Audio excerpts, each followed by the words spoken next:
So let me ask you to define narcissism, and let's make some distinctions between sociopaths, psychopaths, because I think that'll help with the foundation here. So I think the key here, number one, what is narcissism? It's a lack of empathy, entitlement, grandiosity, arrogance, inability to manage any kind of disappointment, and that tends to be manifested as rage, chronic validation seeking, but all of this, and envy of other people, but all of this, the core of it, and this is what gets forgotten, is that it's all based on a deep, deep insecurity. Everyone looks at the narcissist, they say they're charming, they're confident, they're successful, they're smart. That doesn't mean if you're those things you're narcissistic.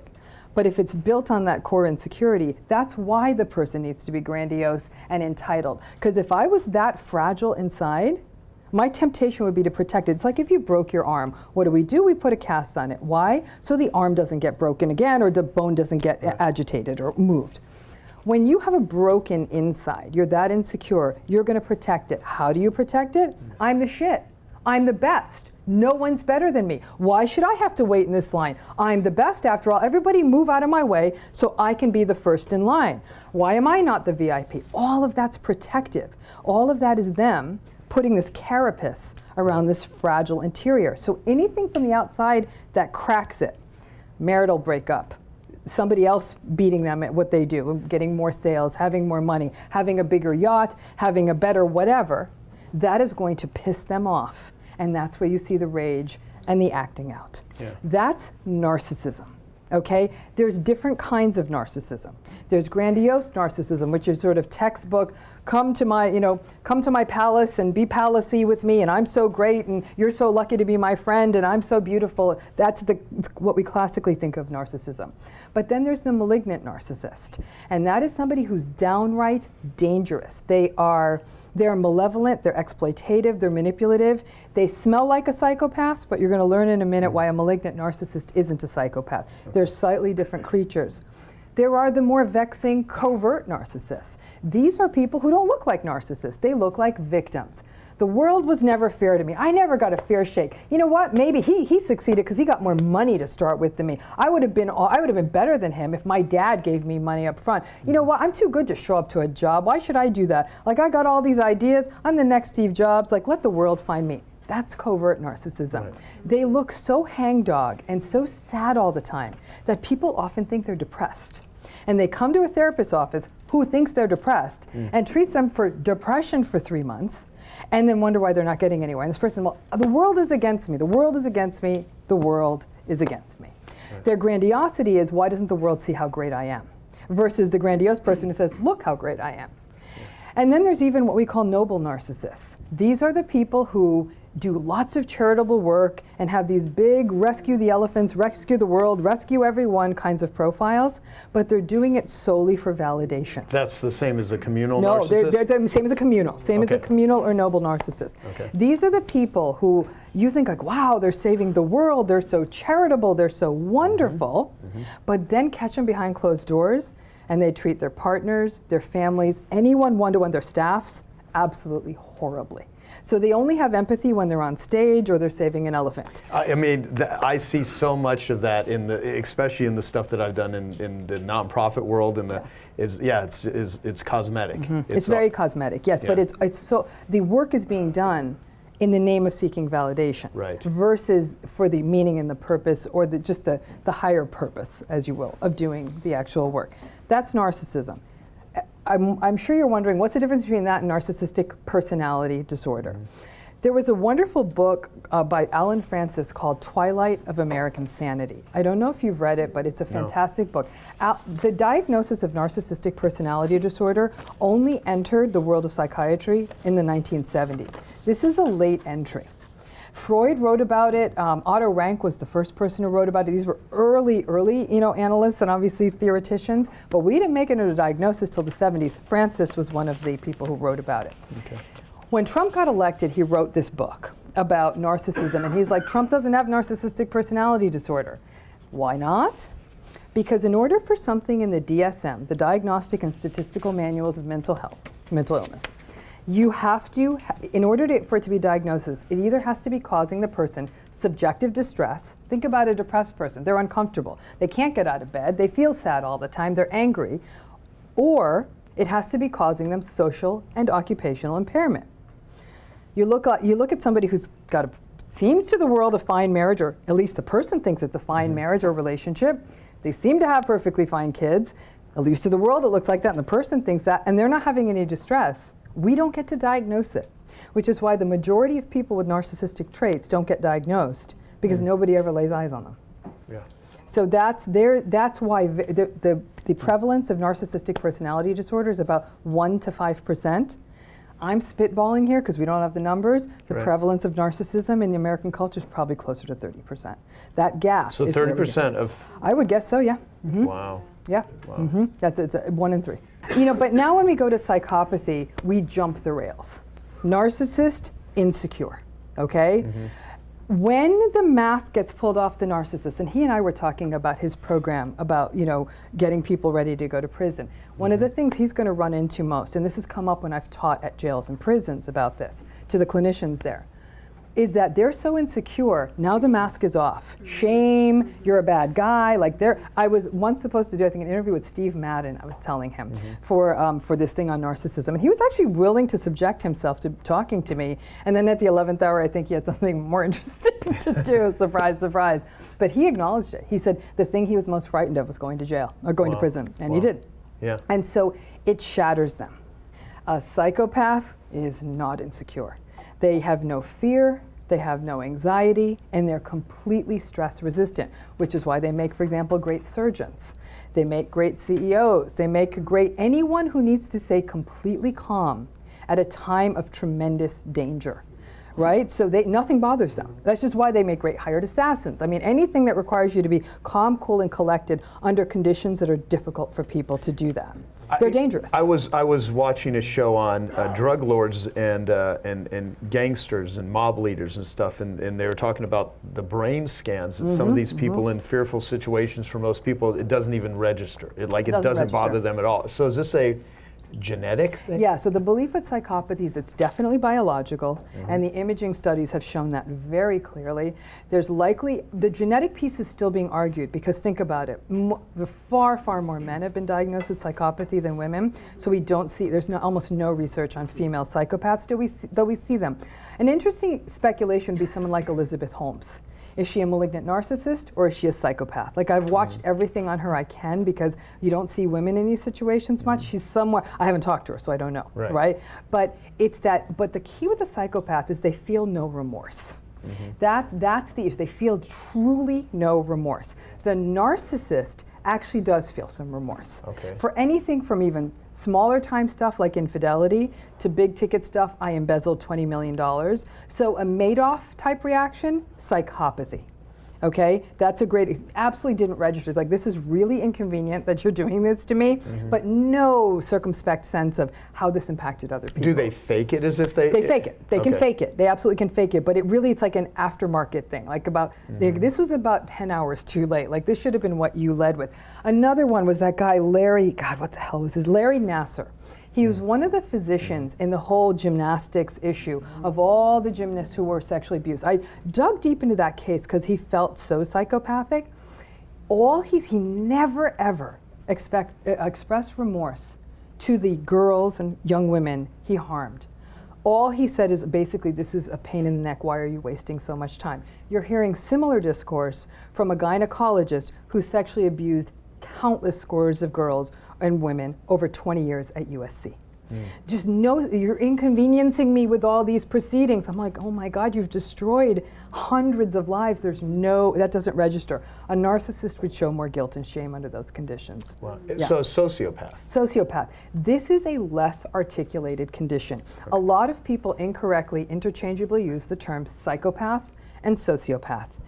The psychopath is considered to be, again, that calm, cool, callous, calculated, smart person who's just able to barrel through in a remorseless way, and we have much more evidence that that is a central nervous system phenomenon. The sociopath is likely someone who was, and again, criminologists and everyone argue about this, that may be more of something that was created by the environment. somebody who was beaten up a lot by a father or a caregiver, somebody who grew up on the streets or under conditions of tremendous deprivation or danger. And that under different conditions, the story could have probably gone a little bit differently. They also tend to be more combative. You'll probably see a lot more sociopaths in prison than you will psychopaths. Sociopath gets into a bar fight. A psychopath would never, diminish themselves in that way. They'll find a way to slowly destroy that person's life or kill them, and no one will ever know the difference, kind of thing. Wow. So whereas a sociopath, they'll fight, they'll get into a street fight, they'll get into a bar fight. They're less regulated. They tend to be less successful. The big difference that's been brought up in the literature is a psychopath at some level doesn't understand the function of rules. They're like, why is this a rule? Like, why can't, she did me wrong in a drug deal. Like, why can't I kill her? Like, please help me understand this. A sociopath knows he shouldn't kill her and still will. Interesting. Yeah, so Okay. there's a not knowing, but that said, even though there's a not knowing in psychopathy, psychopathy cannot be used as part of the insanity defense in the United States. That has been taken off the table. Yeah. Yeah, I mean, is there any idea how many people in the United States, as example, are North America are sociopaths, psychopaths? I would guess with psychopathy, merciful, it's probably under 2%. It's a pretty Okay. low frequency phenomenon. It's rare, it's terrifying. And interestingly, some of the professions, like I was reading some research on the top 10 professions that have psychopaths in them, and amongst those were surgeon, CEO, and clergy. Yeah, Those are the interesting. professions that attract psychopaths. Wow, wow. So statistically speaking, if there's anything there, then there's 30% of this audience are narcissists then? Maybe. Maybe. Yeah. Yeah, I mean, and this, I mean, again, Can I you don't want to point be to them, meme the ones that you just because I've loved, this group has been amazing. Yeah. But what you might find in a group like this, because everyone is so successful, is sort of what I consider just sub-threshold narcissism. Like just enough cockiness to get you into trouble. And I would love to sit with each and every one of you and find out what your close personal relationships are like. Because it may very well be that that's where it's not working as well as it could be. And Gotcha. again, you may have also gotten lucky, Joe, because you're you. And you might have gotten 100% entrepreneurs where there's not a single narcissist in the room. Listen, is a little of it going to make you successful in business? Sure, because if her and I are vying for the same job, and I like, oh, she's so sweet, I'm going to give her all the intel, we're in this together. I may not get the job. Yeah. But if girlfriend's like, yeah, she's going, she's like, I'm not telling her everything. Right. That's, is that narcissism? I think it's probably a heavy-handed use of the word, but that lack of empathy, I mean, that to me is what the whole thing sort of hinges on. And then when we talk about the origins of narcissism, I think people can self-reflect. But I got to tell you, so far, my alarms maybe have gone off 1.5 times today at the most.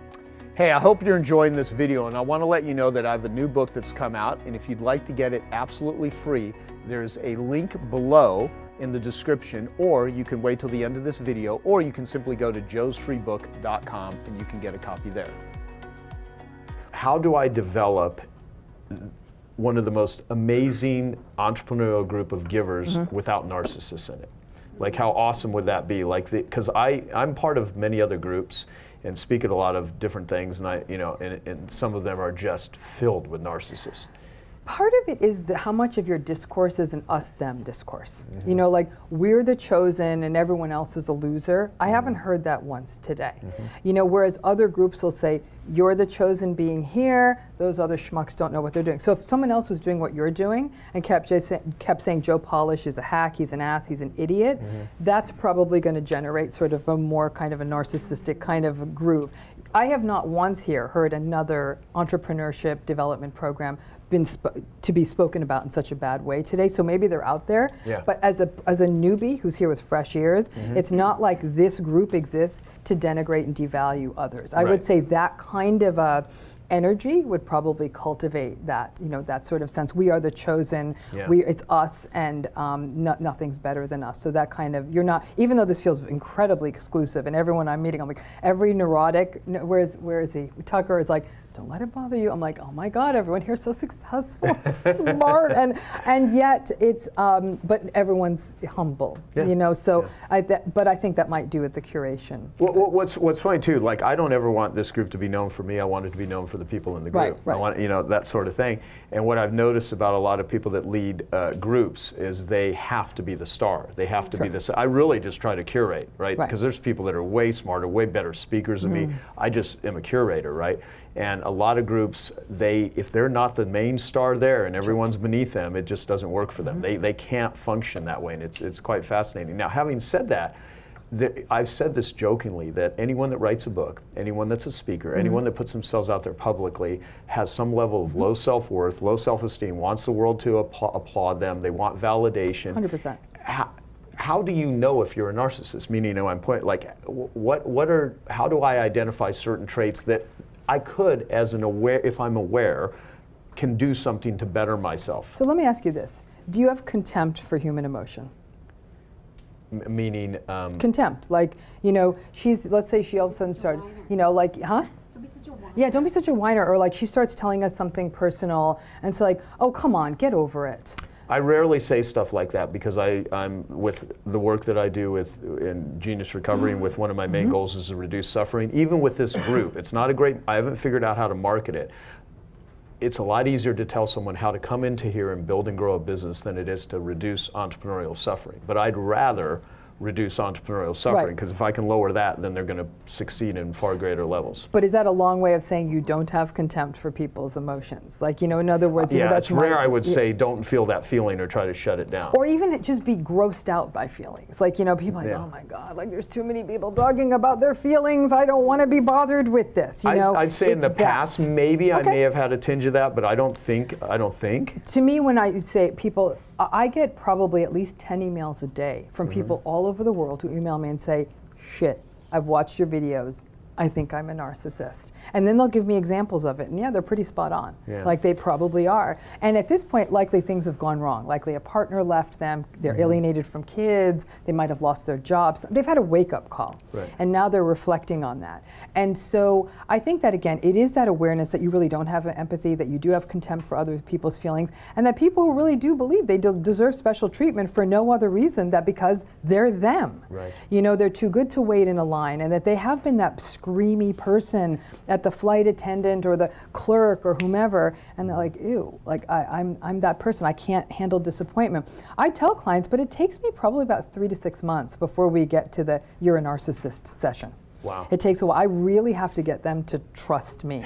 How do they respond when you say that? And they're like, yeah, you're right, or you've got my number. Only once somebody got mad, but by and large, they're like, yeah, I'm down with that. And then we start doing the work, which never really works, but that's okay. Let me ask you about that, because there seems to be the notion that there's not a lot of hope for these people. Depends on what you call hope, right? And I think I was sharing with you a particular story of somebody I was working on, a real titan in his field, like probably, if not one of the most successful, and in the entertainment industry at that, so kind of household naming. And what was fascinating about this guy was when we got down to it, and he's like, he was copped to being a narcissist, then he got mad at me. He said, you know where you fucked me up? You made me a self-aware narcissist. Now I know I'm an asshole. Like I was pretty blissfully like not owning my being an asshole. Now I know I'm an asshole. But then he became very aware of his contempt for people's neediness, for people's emotion, for people's feeling. Like that really, really bothered him. And then where we really ended, and the long story short, towards the end of our course of therapy, he became a little bit more mindfully aware. But in all that awareness, he said, I'm not made for human relationships. He said, he's heterosexual. I will never be able to give a woman fully what she needs. It is wrong for me to be doing this. And I said, thank you. I was waiting for you to get there on your own. Yeah.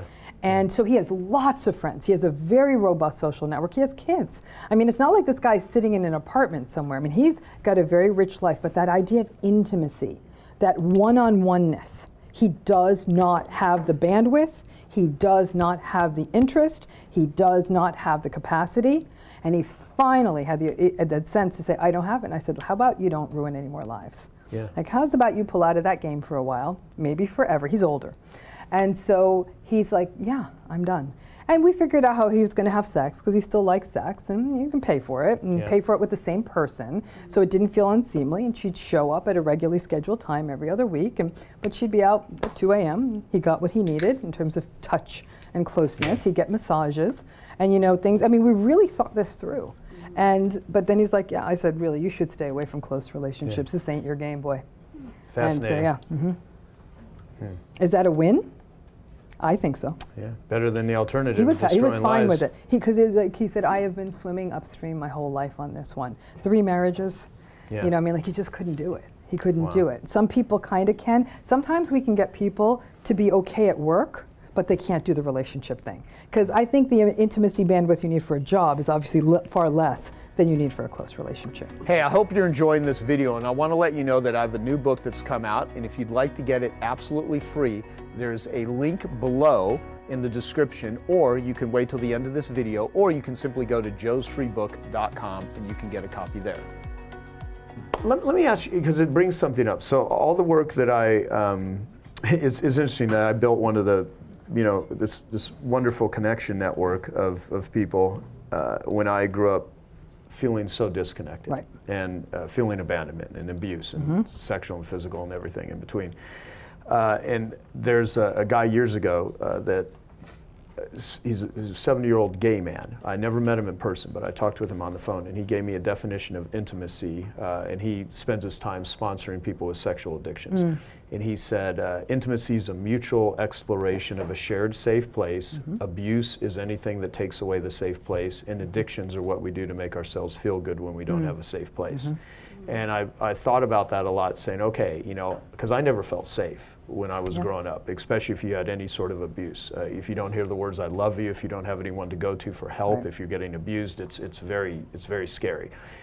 And with narcissists or like even psychopaths, who you're saying, so that definition I just gave, addictions are what we do to make ourselves feel good when we don't have a safe place. Is narcissism a coping mechanism, or is it, how would you describe it in terms of, because I don't know if they feel safe or unsafe, or how to, because I'd like to almost ask you about connection and intimacy from the experience of the narcissist. In some ways, it's, and again, and Tucker made also, I had ate lunch with him, that's why he's featuring this conversation, but he, a lot of it does go back to early experience. Narcissism is made, and it's made by circumstance. These people are not born this way. Okay, it's made by circumstances. It's made by circumstance. Okay. Now, may a child be born with a temperament that makes them more likely to become narcissistic? Yes. They tend to be a little bit intense, probably like the colicky baby can become a colicky adult kind of thing. Like there is sort of an intensity. They're not an easygoing sort of a kid by any stretch. And some people are, they're just more easygoing. Even if terrible things happen to them, I would say 80% of my clinical population has experienced sexual trauma before the age of 16. It's pretty normative, men and women. And so obviously that does something to boundaries and trust. However, the bulk of them go through the world, I mean, they're wonderful parents. I mean, it's not like this is a guarantee that this person's all but doomed to a terrible future. They've found their way through it. What they tend to do is be much more self-denigrating. But for many narcissistic individuals, there are early histories characterized by neglect, frank trauma, inconsistency, chaos, but there are also early histories characterized by being spoiled, like too much material indulgence without feeding the emotional needs of the child. Listen, a person of means may want to be able to give their kids a really nice bike and a trip to Disney World and all that, but if at the same time that child is also not being given a rich emotional vocabulary, an opportunity to share feelings in an appropriate way, and parents that are present psychologically more often than not, when you have that indulgence, the overindulgence of the material with the underindulgence of the emotional, that's actually the classical way we create narcissism. And then again, the people who experience some trauma and neglect. I mean, neglect is a parent who may actually put them in a beautiful home with lots of things and the best schools, but the parents are nowhere to be found. This is a huge problem in Los Angeles. I see it on my kids' peers. I'm like, listen, I worked from the day my oldest Maya was 6 weeks old forward. It was required. I did the best I could. But I'm shocked at people who are like, we're going off for 3 weeks and we're leaving you with top flight nannies. Well, fast forward that 35 years and they're in my office and they're dealing with that trauma of abandonment. They were left with the best caregivers possible. They just weren't their parents. Right. And so this is not something that is just a child that's abused and neglected because they're impoverished. This happens across the spectrum. And so I think that narrative often fuels narcissism. Why? The world isn't safe. So that lack of safety fuels insecurity, that unempathic lashing out. And in this way, my goal, and it's a tough one to create, is to say, please be compassionate to narcissistic people because they've often had a rough start, and then get the hell out of Dodge and don't engage them. Yeah. Because you can't win at that game. So I'm saying you do not need to be cruel. You do not need to call them out in a cruel way. You don't have to do a smear campaign, but you're not going to make this work. Yeah. So it's you're almost telling two stories at the same, because the narcissist is saying, why doesn't anyone want anything to do with me? I'm like, because you're not a nice person to them. Yeah. You know, and I understand why you're not a nice person, but that's the balancing act here. Helping the person heal, Yep. not so much emphasis on the narcissist itself, although the first beginning part lays the foundation and the groundwork. So for people that are out there, let's play a game. How do you spot a narcissist in a crowd? You know, it's funny. This is the question everyone grapples with. How quickly can I find them? What are the red flags? How can I pick them out in a crowd? I mean, listen, it's a probability game, right? It's like picking a horse in a race. If you pick the odds-on favorite, it's probably a good bet, but they still may not win the race.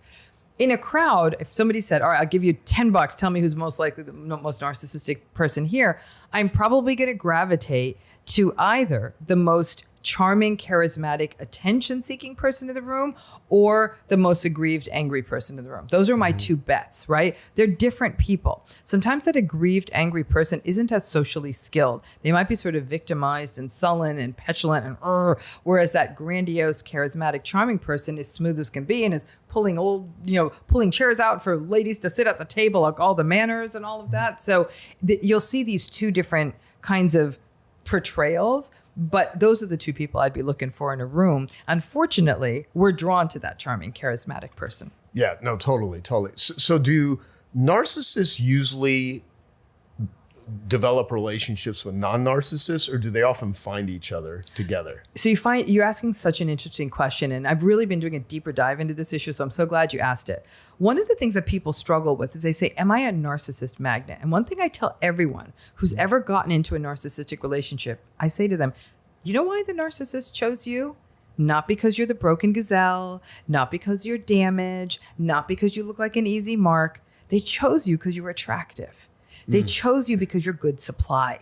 And for every narcissist, supply is a little different, right? Narcissistic folks are heat-seeking status missiles. They want status, right? Now, status means different things to different people. For some people, it's looks and appearance. For another person, it might be money. For another person, it might be position. For another person, it might be contacts. It depends on everyone, right?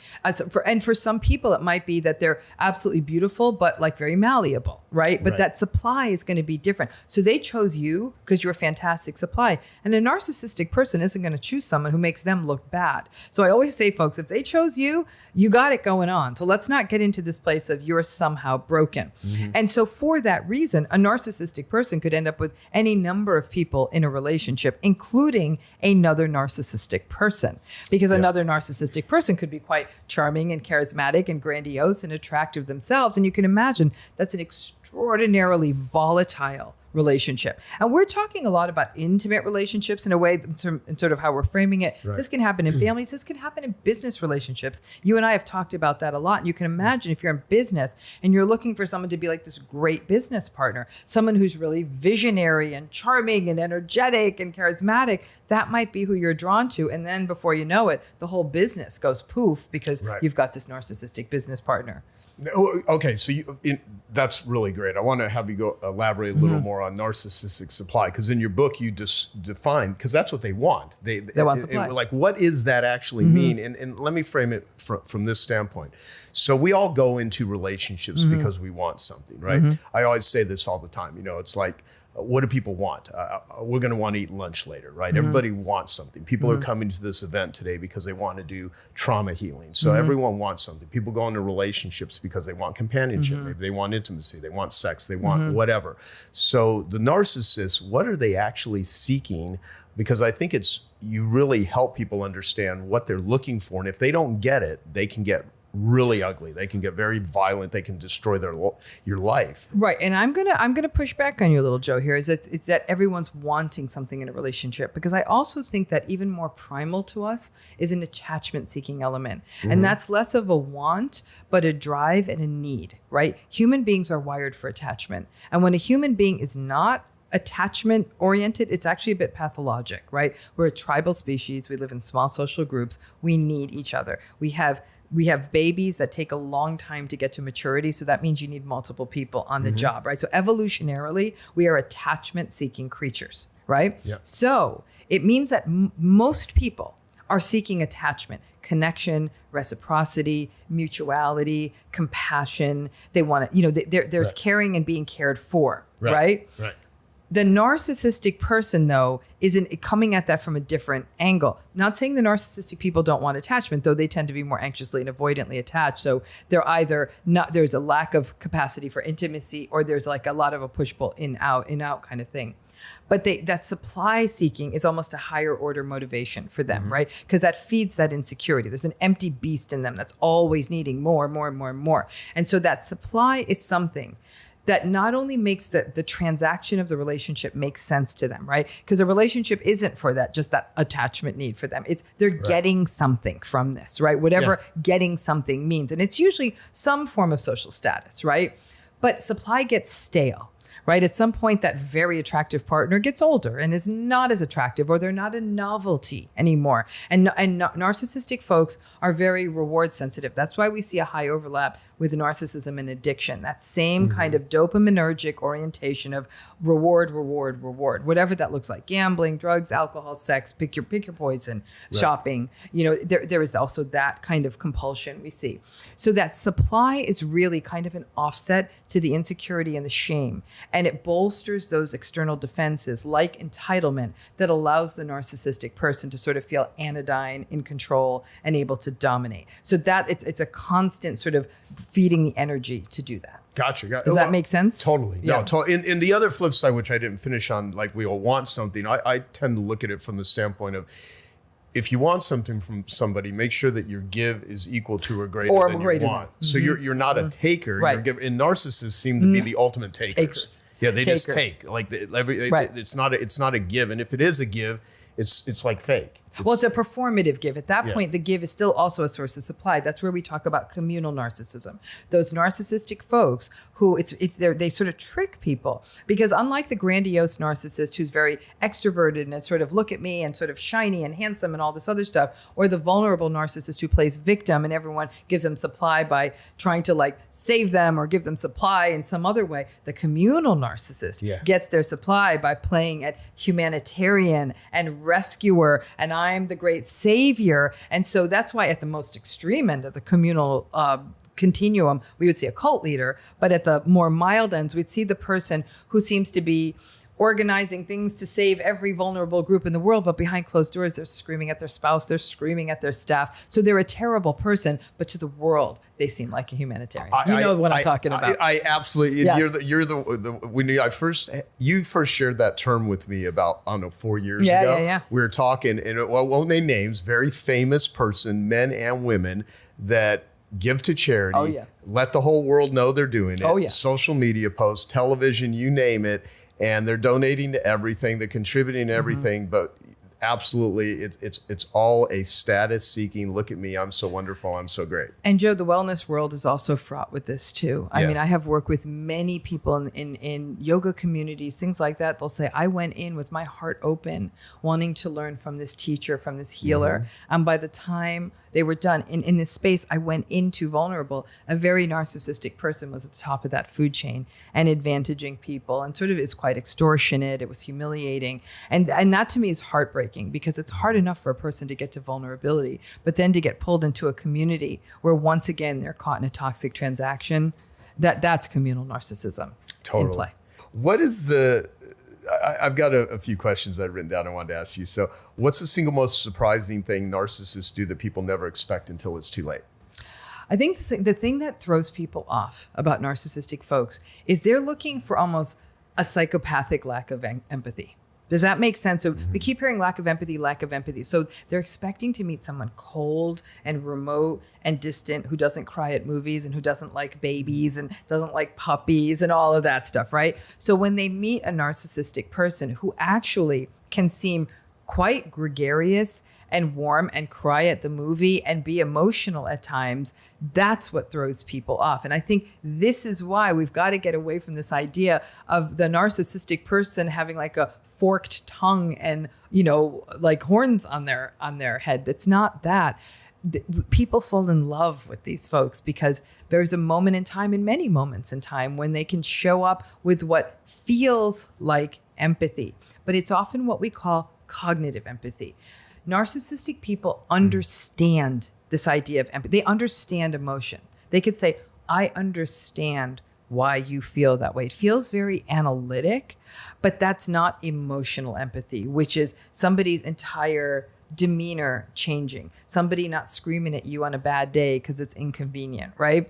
But that cognitive empathy, I have to say, is the thing that throws a lot of people off, because they'll see someone who looks and it looks empathic. And so they're saying, well, maybe they're not narcissistic because they were really nice to my aunt when she came to visit, or they really cried at that person's funeral. Like, they seem to show this emotion. And I think that the key is to sort of understand this idea of cognitive empathy, but also consistency and how they show up on your bad days. Hey, I hope you're enjoying this video, and I want to let you know that I have a new book that's come out, and if you'd like to get it absolutely free, there's a link below in the description, or you can wait till the end of this video, or you can simply go to joesfreebook.com and you can get a copy there.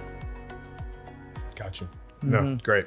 So why do so many people stay emotionally trauma bonded even when they know the narcissist is toxic? So there's a couple ways I want to go with this. One is the idea of trauma bonding is really based on a what feels like almost like a physiologically unbreakable connection you have with someone that's created by that alternation between good and bad, or not so bad and better, or whatever it may be, but it's an alternation, right? If we think of it in its most primal way for how a trauma bonded relationship is created for a child, the child needs the caregiver. There's no alternative here. So the child has to go through all of these mental accommodations to maintain that relationship. Narratives they create, blaming themselves, anything to make it so they can maintain that relationship. And there's a lot of justifications, there's a lot of excuses, there's a lot of almost metaphysical thinking about the relationship to keep it in place. Because the idea of losing that relationship for a child is a complete attachment fracture that the child simply couldn't tolerate and survive. Now, fast forward to adulthood, where we don't have those same survival needs, but still that alternation with someone we feel attached to, connected to, that we love.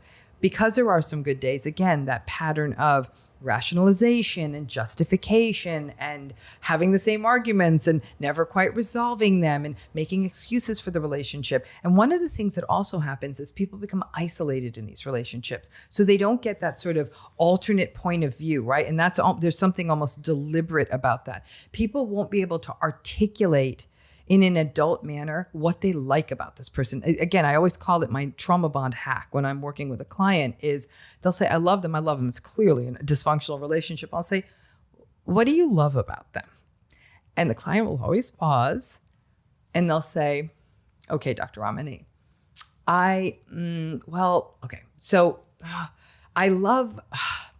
I can't put it into words.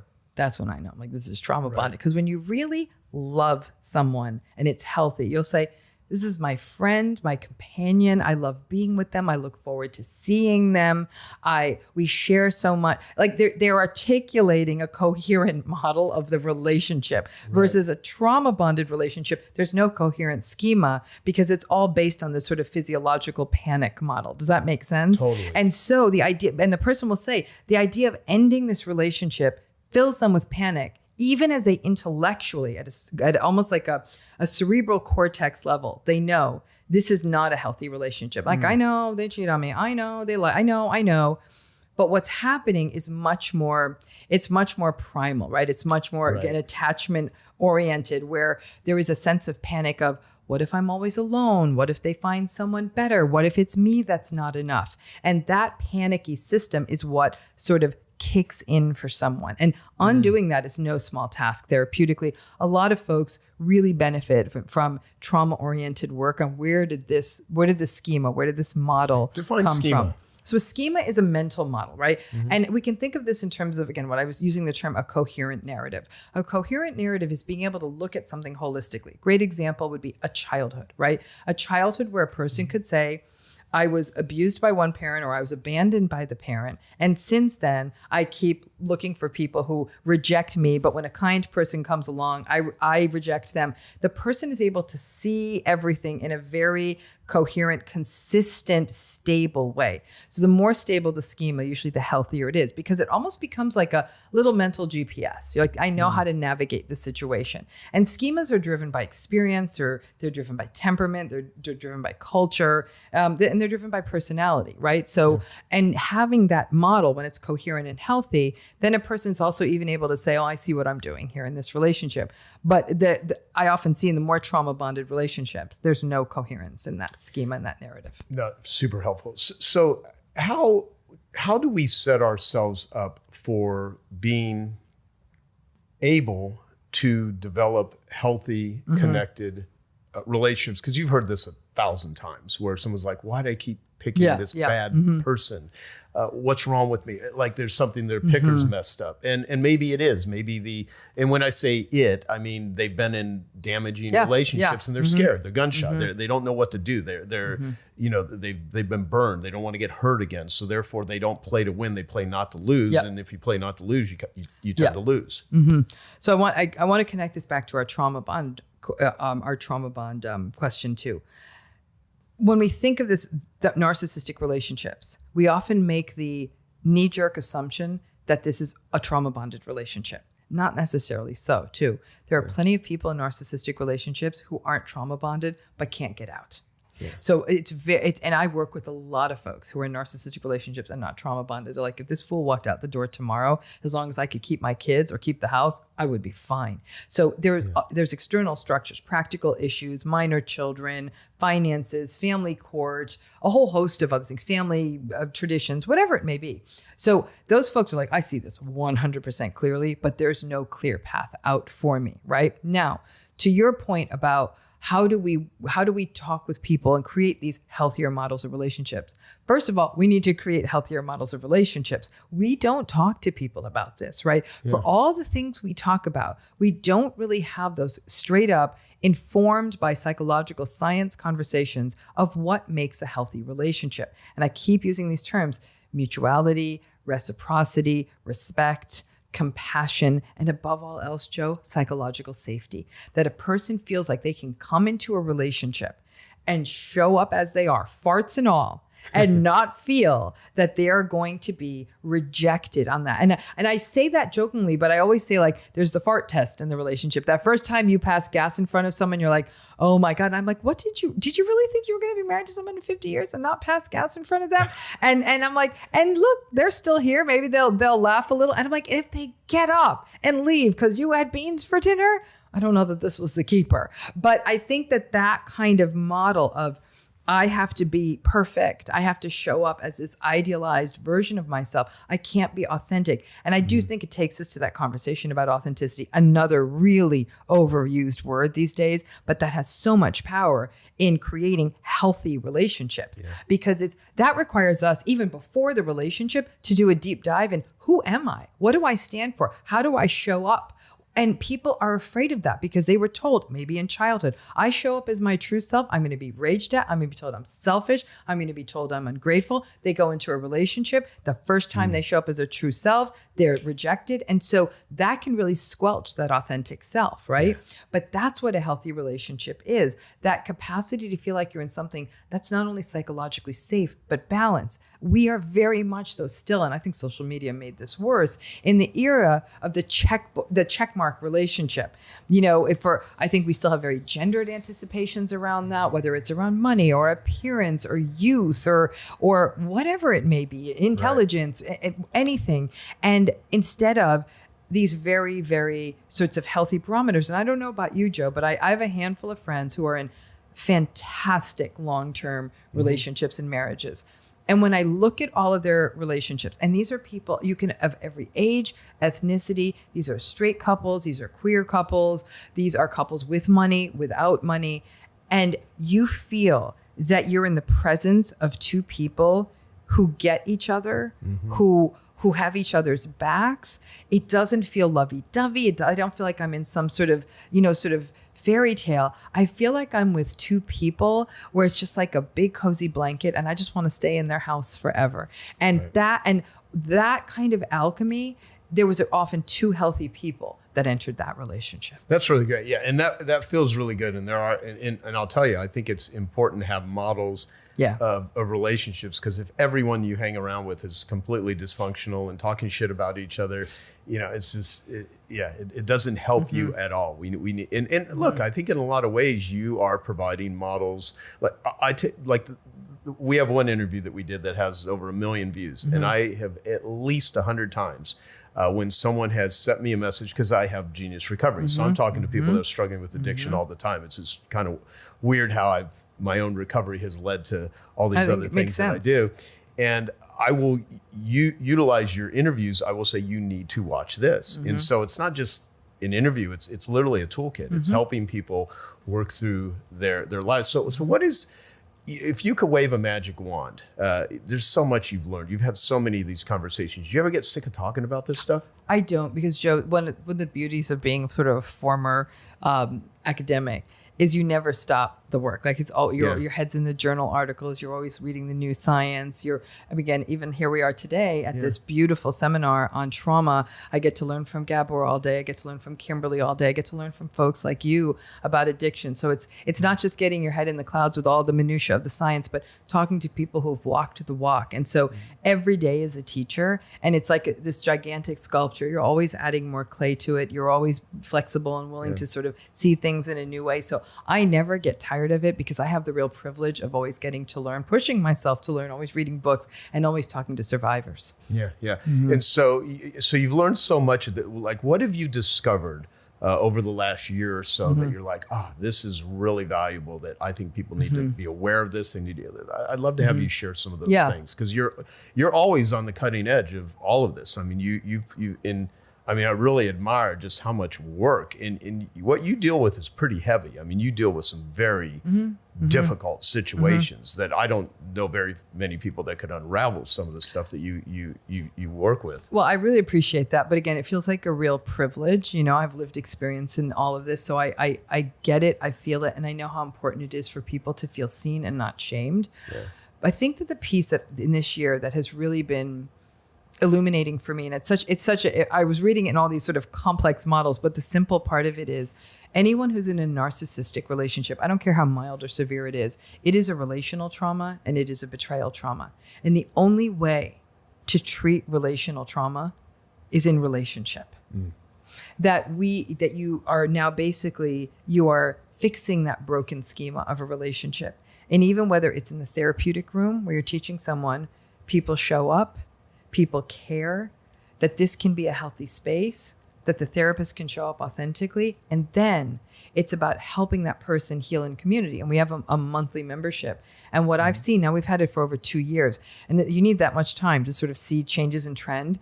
What's been remarkable in watching that healing community is watching people who all came in, not everyone didn't come at the same time. Like some people come, drop out, whatever.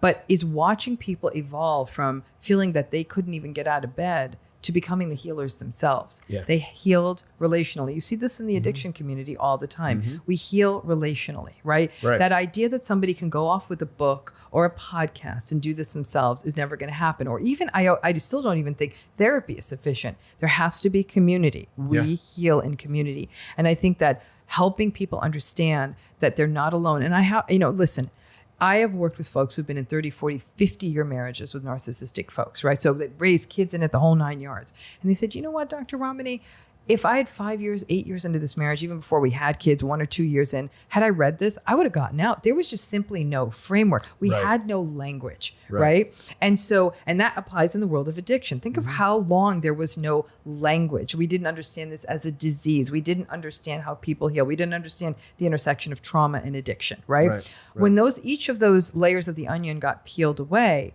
we have had more compassionate conversations. People are getting better treatment. Well, narcissism is about 20 years behind that right now in terms of understanding how that shows up in relationships.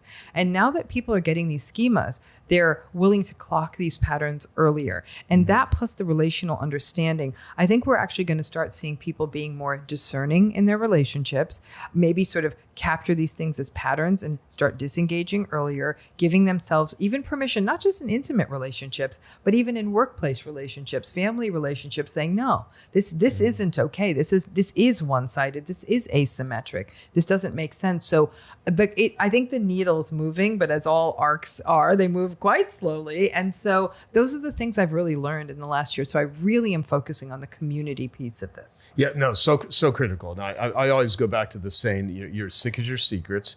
And so having people to talk to, silent battles is the hardest battles to fight. To try to do this on your own is so difficult. So I absolutely agree. I mean, I would have never had recovery with addiction without community. I don't think anyone would. Yeah. Yeah. And I always say to people, like even when they talk about 12 steps, it's not an attendance program. No. It's a step program. Yep. You go meet other people, you do the steps, that sort of thing. I've read comments where, and I'm so curious because I've never asked you this, where someone would, probably a narcissist on the other side, where you are really describing someone, they'll say like, she's a narcissist. No, they call you a narcissist. All the time. Yeah. So how do, like, what is that about? How do you interpret it? I mean, listen, if somebody sees themselves in the content, first of all, I applaud them for willing to do that. I think that's an incredibly vulnerable thing to do. However, that vulnerability activated the shame, activated the rage. And they're going to, Joe, I'm going to be I am willing to be completely self-effacing in that they see a person who makes her living putting herself in a public forum to teach people about this. And in some level, it's paying the bills, right? Right. I'll give them that, right? And many, I get that. And it hurts my feelings. I do not read my comments. I would be in a psychiatric hospital if I read my comments. I'm still a very, very sort of, I have I understand my own neurotic personality structure and my fearfulness and all the things, right? Yeah. And so I really would dig in my own therapy say, do I have empathy? And she's like, why are we having this conversation? You have deep empathy, And then, so it's like, I'm thinking I will even stand in a line when I don't need to stand in a line because I don't want anyone to think like she's ever taking advantage. So I know I'm not those. I'm because entitlement is the sort of the trunk of the tree. And so I never. And so I'm pretty confident that I'm not. In fact, I think if I was narcissistic, my business would have been so much better and so much bigger. But you do come against that. And I do think that more than anything is that people are being made uncomfortable about this conversation. Yeah. And so it's activating shame in them. I also think that it's the nature of online spaces. And so people are on the attack. I'm sure you get all this stuff all the time. And so any of us in this space too. Yeah, right? No, you just just hearing you say that makes me realize why the heck are we so sensitive where I could read like a book review where, there's like there was one that I read recently that was a negative review. And right before and right after is like, this is the best book I've ever read. And I'm like, how is it? But why do I get so bothered by that? Why do we get why are we so sensitive to it? And how do we not be bothered by it? Or maybe that's part of just being a really cool human. Like, yeah, you're sensitive. You don't want people to call you something that you're not, or you don't feel that you're not. I mean, how do we become less bothered by it? I don't know that we do become less bothered by it. In fact, maybe we don't. I don't know that we do. I think that part of the burden of empathy is that also would sensitize us to that kind of discourse, and it will. And I'm going to be frank with you. I think that anyone who's had a history of trauma and anyone who's had or a history of these kinds of narcissistic betraying relationships, there's such, again, a core schema of what's wrong with me? What did I do wrong? Do I deserve this? Am I the bad one, right? Since that's such a central schema, that kind of commentary is going to bounce off of that. And instead of like, I'm absolutely not that, is that there's a plausibility to it. And then it causes this sort of grappling. And I don't think grappling's ever a bad thing. That creates the core of accountability, which is another core element of a healthy relationship.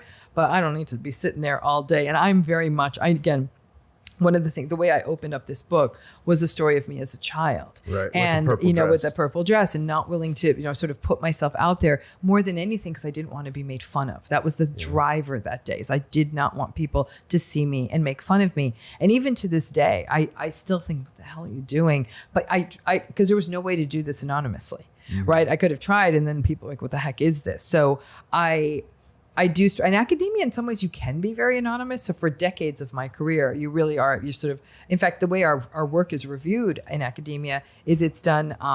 It is done anonymously. They remove our names from the manuscript, so there's no bias in the peer review process. So there's almost a built-in anonymity in the scholarly process. Right. And so if people say it, they say it. And I'm thinking if they, again, I'm not reading the comments, so I'm not seeing it. But but if it did lead the person to grapple with, well, maybe I am the narcissistic one, maybe then the content was worth it. Do you know Gabor Mate? You familiar with Gabor Mate? Yeah. So Gabor's a good friend of mine. He lives here in Canada. Yeah. And he, when I created Artists for Addicts back in 2015, he had written up this whole thing for me about the sensitivity of artists. And, you know, some of the world's, if people walked in Hollywood and saw the Hollywood stars, they would be so I bet you half the people that have Hollywood stars have struggled with addiction, and many of them have died. Mm-hmm. And so, you know, you've got the 27 Club where there's 150 plus musicians and artists that have died at 27 years old. And it's so interesting because the creators of the world, and I don't just say creators in terms of artists or music, but like the entrepreneurial creators, there's so much anguish and there's so much mental struggle. And so I think, can it be parlayed into something productive, or is it something that just keeps them trapped? And I think so. What are your thoughts on? Because I had mentioned before we started recording, you want to talk about addiction. You're like, sure, let's go there.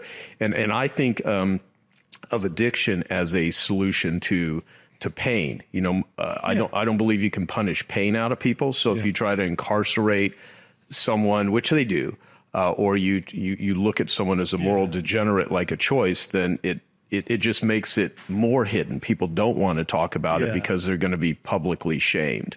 Have you struggled with addiction in your life?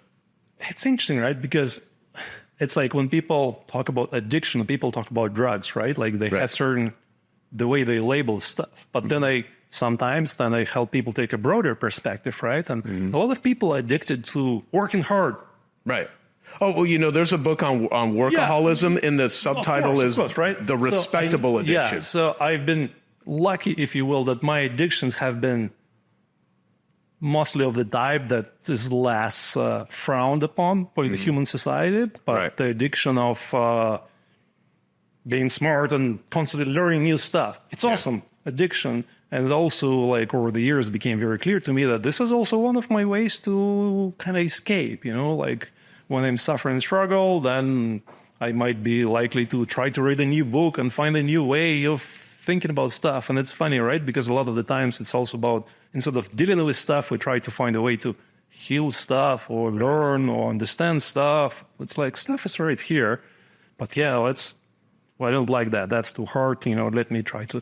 And addiction to working, like, you know, a lot of my life has been, again, it's been generally manageable. Like, I worked quite a bit, but then I also had my kids, and I'm happy that I spent a fair bit of time with them and all of that. But so I had those things, and the light addiction to alcohol and whatnot, and I had a light addiction to cannabis, if you will, for some time.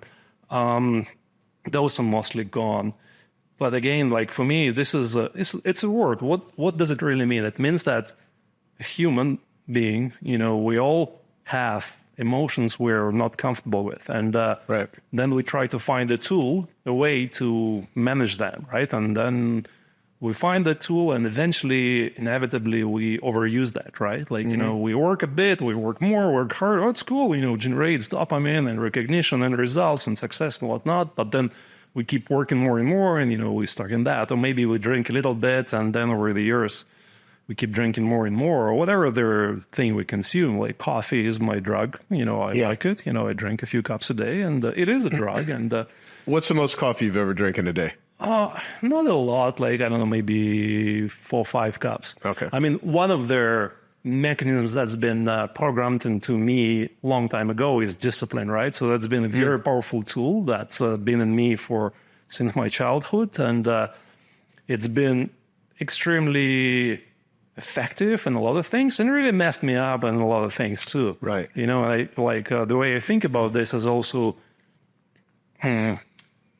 here's their range. Like some people are really good at discipline and some people are really good at being sensitive and surrendering.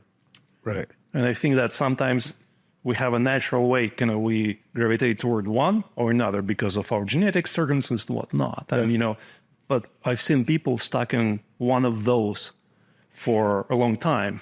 Okay. So where my brain goes with what you just said is that when I was in the peak of struggling with my addiction, the worst stages were when I was 18 years old. I was freebasing cocaine. I was snorting crystal meth. I'd taken LSD probably 75 times before the age of 18. I was taking speed. I was getting high every day, smoking cigarettes, drinking alcohol. It was a mess. Yeah. And in my worst state, there was 1 week where I had not eaten for hardly anything for the entire week. And on average, I was weighing 120 pounds. And when you're a male and you're 5'10", that's freaking skinny. And there was 1 week where I had just eaten hardly anything. I'd just been doing coke all week. I was up just almost nonstop for this whole week. And I weighed myself and I got down to 105 pounds. Wow. And I looked like a freaking skeleton. And people were telling me, like, you need help. And it would just piss me off. Mm-hmm. And I was oblivious of seeing how messed up I had become. And so obviously I write about this in books that I've written and whatnot, so I won't go into the whole story. What ended up happening is I got out of where I was living. I drove to New Mexico in this piece of crap pickup truck and lived in a trailer with my father and got sober. And the first 6 months were just grueling.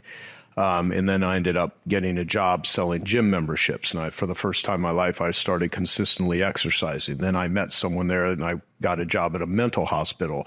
And I was a mental health tech. And I would drive, one of the things of my job was to 3 times a week to drive the patients there that were adults for drug addiction, alcoholism, to AA meetings, Alcoholics Anonymous, NA meetings, Narcotics Anonymous, CA meetings, Cocaine Anonymous. Mm-hmm. And I would sit in on these meetings not realizing how valuable that would be, not only to my life then, but in my future life, because my core addiction was sex addiction. And that stemmed from being raped and molested as a kid. And I was paid money not to say anything. I also didn't have any female upbringing because my mother died when I was 4 years old and my father never remarried. So he was just, tormented. So I had really not a very happy, it was a miserable childhood. Mm-hmm. But basically I just didn't deal with any of the trauma. So I'd gotten sober from drugs, but I never dealt with the underlying issues that caused me to drink in the first place. And so that term dry drunk, there's a lot of dry drunks, and a lot of my very successful friends and colleagues, like you had mentioned, they're workaholics.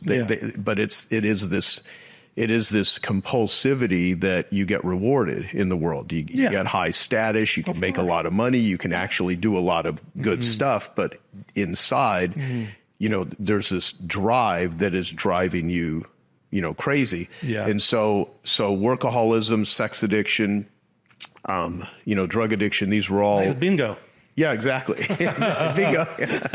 And I'll tell you, like during the pandemic and during this big, the NFT craze that was a couple of years ago, I was looking, even, thinking of myself and the people I was talking with, it totally mirrors gambling addiction. Crypto addiction is very similar to gambling addiction. And I'm like, man, there's a ton of people in that space that struggle with addiction, on top of the fact that they're staring at screens all day long, because internet addiction, porn addiction, gambling addiction, gaming addiction, these are all these compulsive ways that people try to scratch the itch. So, the spectrum of, I think that line, the opposite of addiction is connection. Mm-hmm. In the ultimate form of connection is getting into a state of flow where you just, time disappears and you feel really connected there. And in most human life is kind of in between, and it vacillates between joy and misery. Although from my perspective, I think it's more unhappiness than happiness. And I don't even think happiness is like the goal. As a matter of fact, I mean, some of the world's greatest achievers and people that have done things did not live most of their life in joy. A lot of it was, how do you view sacrifice, and how do you view, what you're willing to endure pain for different people, for different causes, for your family? I mean, is there places where you're like, I will trade peace of mind for productivity in these areas? This is a very complex calculation that a human being does every single moment, right? Like, what do I do? And it has a certain pattern, so it keeps applying, right? And it finds them successful or not, and it keeps applying them in one way or another. So, like sacrifice, right? It's always the way I look at the human being does what it does, and then there is a story about why did I do that, and is it good, is it bad, what not, and the story is a superficial layer on top of that. The behavior is not driven by the story, but the story is one aspect of what a human being is, and I also seen that our story about what's happening, why am I doing things, can change, right? It could change, right? But the thing is, like, even when the story changes, the behavior might still be there or not, it's really fascinating. So somehow for me, for example, I've never, on the one hand, I can say that I rarely sacrificed some physical aspects of my health. Like, for example, I've always been very good with sleeping. That's something I've never really sacrificed. Really? Even when I was working full-time, studying full-time and having a kid, my sleep was difficult sometimes, but I would never, for example, work during the night and do stuff and whatnot. I would always go to sleep, and still that's been all of my life. But then also sacrifice, right? And then I exercised for the bulk of my life. I started exercising about 17, and I was this skinny guy, and I wanted to be bigger for, to attract girls and also to look scary to bullies and whatnot, right? Right. So of course, there's a practical reason. So I've done that, and it's been awesome, but also, I've been in that discipline of doing that. I've been also looking back. I've been so insensitive to some injuries and stuff, and injuring myself, basically not properly healing, and some of that stuff caught up with me later on, right? So it's so that's another sacrifice, right? So all kinds of sacrifices, right? But whether we talk about sacrifices or not, right? We kind of want to say, I'm noble, I'm doing this stuff for the good, for the future. But you know what? Fuck your future, because the future will always surprise you, right? Yeah. So we do what we do, and then what happens is what happens.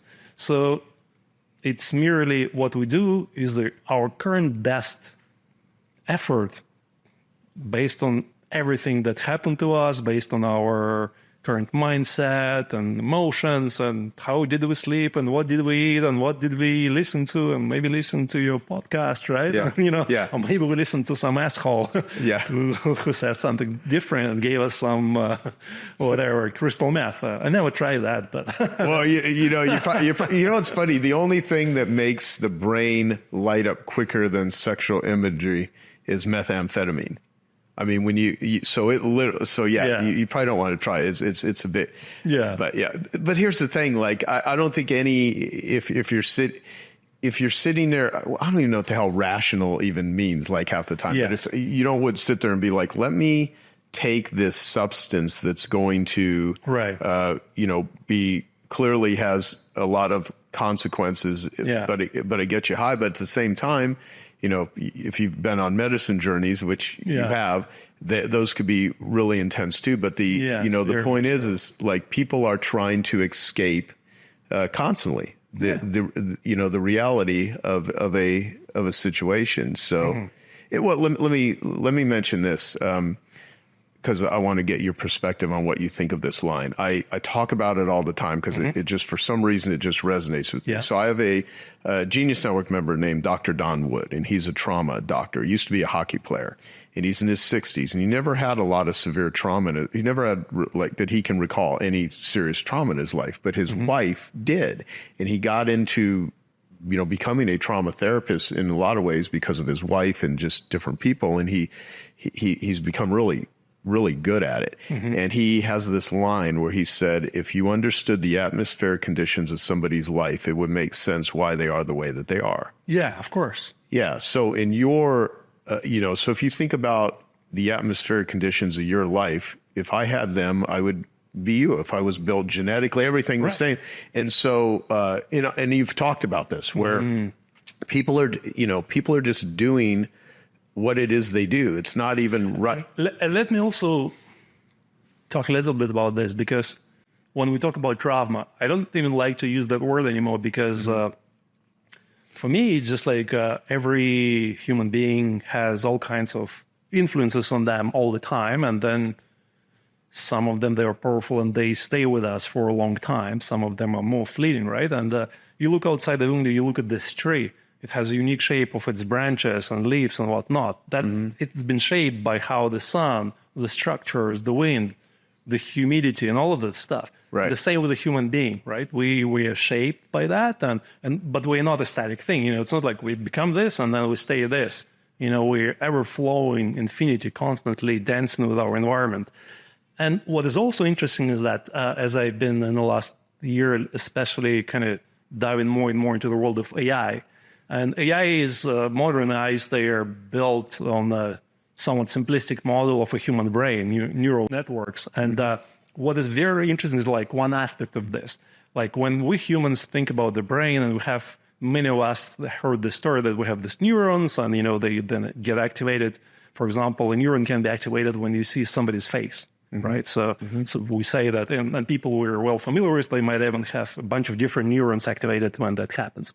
But anyways, and human brain is one unique aspect of this, is that it's much more complex than our simplistic story about this, meaning that if you take a particular neuron, it's not that it reacts to a particular abstract event, like this human being, but it reacts to maybe this human being, and also affected a little bit, like it's activated less or more based on the weather, based on some maybe music, based on some of their chemicals that you have in your bloodstream from what you eating.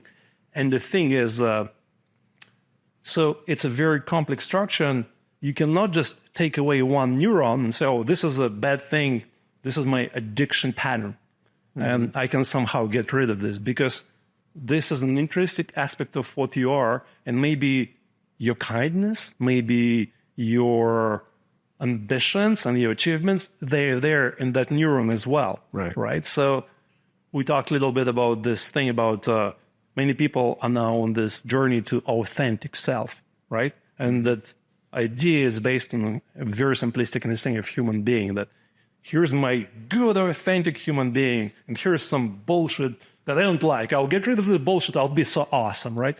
And this is so fucked up, man, right? Because you already are all of this, and all of your parts are interrelated. You take this part, and then maybe you will have less of this pattern, but also you will become maybe less friendly, less ambitious. Maybe you will get really fat. Who knows, right? But that's the point. You cannot disassemble a human being into components. It's just like one interconnected, interwoven structure. Yeah. Okay. So what are your thoughts on forgiveness and acceptance? And because is this human, this whole bundle of emotions and feelings and behavior, some good, some bad. Yeah. And good or bad is relative to the actions and the other person's interpretation, and then your own. Yeah. Because, meaning the line that I will often say to people are feelings are not facts, especially because I talk to a lot of people that are struggling with addiction. And there are times where I have felt fantastic and my life was completely fucked up. Yeah. And I was delusional, right? Because my life was just not working. There's other times where I felt miserable, and I'll have people, be like, oh my God, you were so helpful with me, and you're doing so good. And I'm like, well, I don't feel like I'm doing really good. So and then there are times where it's congruent, where I am doing well, at least I feel I'm doing well, and I feel pretty good, and my life is working, right? Okay. And so forgiveness and acceptance, and how do you think about that? I think they're grandiose dreams of ego that I am forgiving you. It's all bullshit, right? What I mean is that when the real forgiveness happens, it's usually, it's not a story that's, it's not the real forgiveness, which is again the new story, but it's not coming together with the story like, I forgave this, me, you, whatever. But it's something much different. It's like the real forgiveness happens when you see, oh, wow, there was nothing to blame in the first place, right? When you see like, oh, wow, this human being, they were doing this because they were in so much fucking pain. They just, you feel their pain, you feel the compassion, right? And all of your ideas like, oh, he did this to me. Like even the person who, you know, molested you and raped you and all of that stuff. You know, fuck him, but also love him, right? Because he was doing this because he was in so much pain, right? And a lot of this pain, I don't know his story, right? But a being who is not in pain is not inflicting pain on other human beings, right? Well, so yeah, I mean, that's like the real forgiveness is really when the idea of blaming disappears, right? And the real acceptance is not like, I have accepted this because again, like, you know, it's an idea of trying like, here's me, human being, I'm standing somehow aside from myself, and then I'm accepting stuff, and I'm managing my own emotions. But you cannot manage your own emotions. The emotions, they flow, the thoughts flow, and all of this flow, and sometimes there is acceptance, right? Yeah. And you've been on medicine journeys, right? And sometimes there's a lot of fucking resistance, and sometimes you get stuck in that resistance, and it's extremely painful, right? Yeah, and sometimes there is just surrender, right? Yeah. And I remember in the beginning of this year, I had a mushroom journey, and I came out of this, and there was quite a bit of resistance, and it wouldn't fully go away. And I came out of this with a very powerful insight, and the insight was like, fuck you, Dima, right? And I posted about this, and some people misinterpreted that, right? Because really it was about, there was a lot of compassion on that inside, because really it was about the fact that sometimes we do our best. We try to accept and surrender and everything. Like your acceptance of your non-acceptance, like this is the infinite circle of that, right? It's not like, you know, acceptance, and, oh, I will accept and now I'm peaceful and I'm happy. It's like, you know, sometimes acceptance is just like this. This is, I'm in pain and this is it. Right. And I'm suffering and I'm not able to accept this. You know, I look at, you know, we mentioned war in Ukraine, and I see a lot of people who are really suffering and struggling, like, you know, this is bad, this should not be happening. You know what, this is happening, right? Like, you know, our struggle is always, we have an idea how reality should be, but the reality is different. And like, you know, it should be different, right? And the thing is, like, you know, we can still act, but we'll have a story that things should not be this way. Putin is a fucking asshole, but also, you know what, like, he's a human being who's been really messed up with whatever his circumstances were, and he's just a natural phenomenon, right? Like, you know, we can blame him or, you know, shame him. We can say, yeah, I mean, this is this kind of stuff he do, you know, he lies, he kills people and all of that, right? So this is the reality, right? Can we act based on the reality, not of like the ideas like, he should not be doing this, you know, like he's doing this. Right. Well, same with us. Well, you said, you know, someone misinterprets something. Well, like it's really interesting, because if their interpretation is their interpretation, right? Yeah. So if someone responds, that's their reality, right? Right. Because there's people that, so if you take something you've posted and people are like, I don't, you know, they're disagreeing with you, they're arguing, or others are like, Dima, you know, totally relate with you, whatever it is, whatever the topic is, whatever is going on, that's just simply their atmospheric conditions, their life experience. And the thing with humans, I have thought about this a lot over the last year, is everybody thinks they're right, including me most of the time. And I think it takes a lot of awareness to be like, you know, I'm really, I may not be right here. I could be completely and utterly wrong. Yes. And people will fight for their wrongness in thinking they're right. And there's that line, I've heard Stephen Covey say it, I've heard, you know, other people say it, where people judge themselves on their intentions, they judge others by their actions. Right. And if you were to ask Putin, or you'd ask any side, you know, you take Israel and, you know, Hamas, you know, whoever is in charge of any political thing, whatever, they think they're right. And and when someone will often hurt us, well, that's not my intention, but their actions did. Yeah. So, and that's a really hard thing to come to grips with when there's, you know, war and conflict with with each other. But I think the conflict first starts internal conflict. You know, there's not going to be external conflict without people internal conflict and then butting, you know, heads with themselves before they start butting heads with others. And being right, it's like, you know, I'm a guy who used to be very keen on knowing a lot, and I have a very natural curiosity, and it's still present. I learned about a lot of stuff. I read and I play and I explore and whatnot. But it used to be very important for me to be right. Right. So it's like what I know, right? And when I would argue then I didn't realize that, but I would be so scared of not being right. And I would like, you know, just try to bamboozle my opponent and pretend that I know when I had my doubts and whatnot. And so arguing with people is difficult, right? And it's no longer the case. It's like, you know, I post my opinion and then it's like, this is just like my current idea. And then somebody's agreeing with that. Okay, awesome. And somebody is disagreeing with that. Like, of course you're right? Like, you know, how can you agree with the bullshit I just posted, you know? Right. So there's this lightness, right? I can see that all that we know is a matter of perspective. And that perspective is not the truth. Of course, it's the truth of this, but a human being is really just this imaginary perspective on everything, right? Most of the time, it's like, here's me, I'm the center of the universe, this is how things are, and I know it's right. How much does trauma and fear play into the inability to let go? Oh, I think it's huge. It's huge. But you think about it. This is what we're talking about is behavior change, right? Okay. So what is it that triggers behavior change on anything? Like, let's say that you've not been in good shape. You know, you've been overweight or you've just not been in good. And finally, you're sick of it for some reason or another. I mean, I remember early on, I learned this. I had a woman called me, and she said, "Oh, you've got to come and organize my house."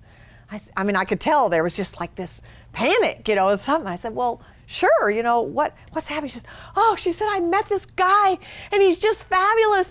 And I went to his house and it's all white carpets. And I mean, it's this beautiful house." And she said, "I can't invite him to my house."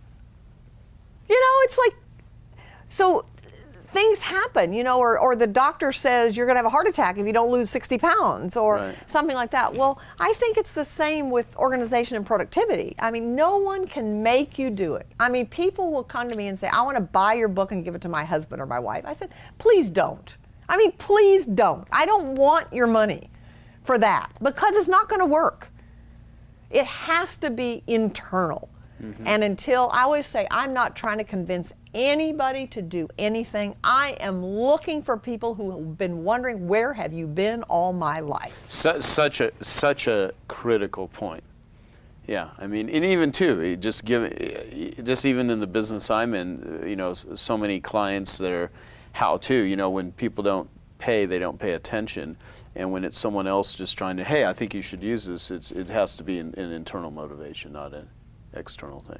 I lived and worked in India for a while, and we did gave out food and things like that. And we always had people pay something, because if they didn't pay something, it might be a penny. Right. They didn't value it.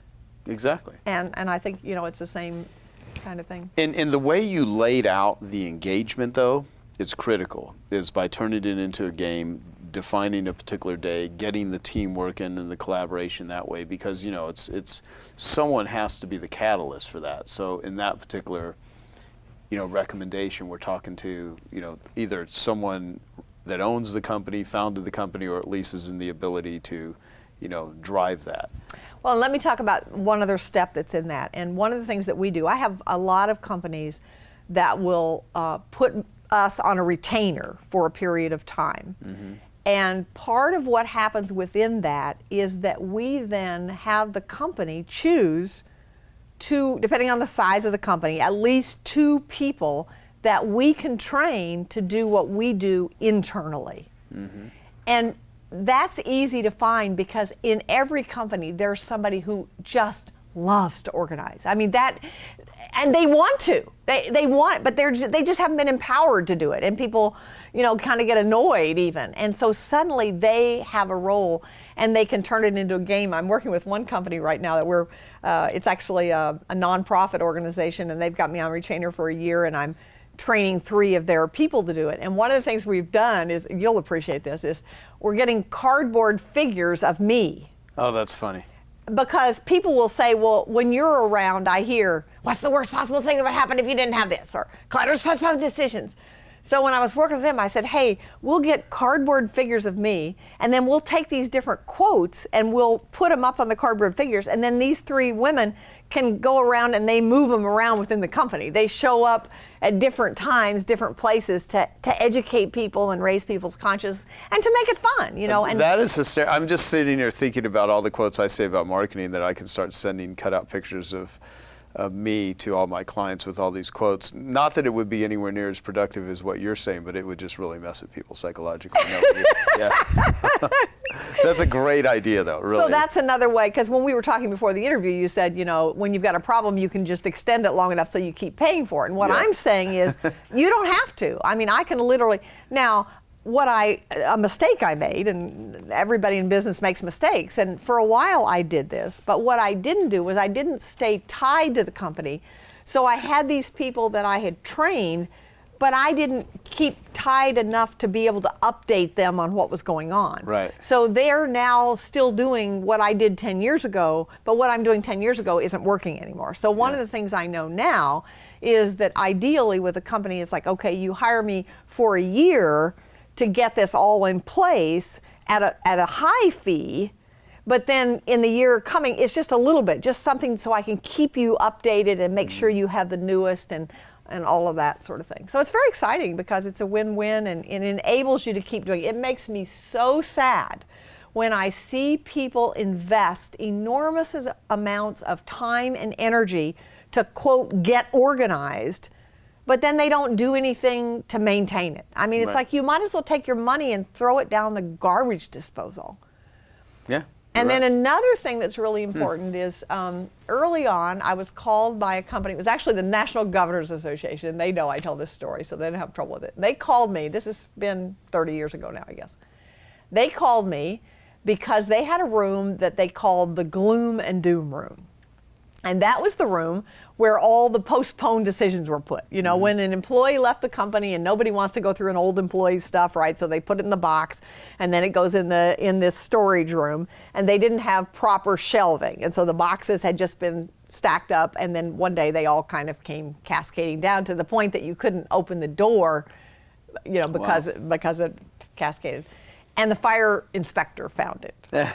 So they called me and said, would you clean up this room? And I said, yes, under one condition, and that is that we figure out what happened to make that happen, because I'm not in the cleanup business, I'm in the organizing business. And so I'm not going to fix that until we've figured out how to prevent it from happening. And one of the principles that we operate under is today's mail is tomorrow's pile. So one of the other services that we offer is called an 8-hour miracle. It's an organizing intervention for one person in one office, which we can now do in place, but we've even learned to do it virtually because some people are too embarrassed. I mean, we have executives of companies, I don't want you to see what my office looks like. So it's like, okay, fine, we don't have to. We can still do that. But one of the things with that is we ignore everything they did in the past. I don't care what you did in the past. I'm going to put in place what I call the Magic 6, which is based on, I worked with a software company for a while, and prior to releasing the software, I organized 200 people. And I said, I know organizing is an art. I know everybody's different, but I also have this intuitive feeling that there are some things that are not negotiable, that if you're going to be productive, if you're going to accomplish your work and enjoy your life, there are some things that just have to be in place. And after organizing 200 people, I identified the 6 of them. So that was the Magic 6. So when we go in to do the 8-hour miracle, we ignore the past and we put the Magic 6 in place. Now we've stopped the problem. And then once we've stopped the problem, now we go back and deal with the old stuff. Okay, I hope you found that video awesome and useful. So if you want to get a free copy of my book, I want you to click here. And if you want to watch some more videos that'll be useful and awesome, click here. Go ahead. They're over here. Do it now. Come on. Thank you. Watch them.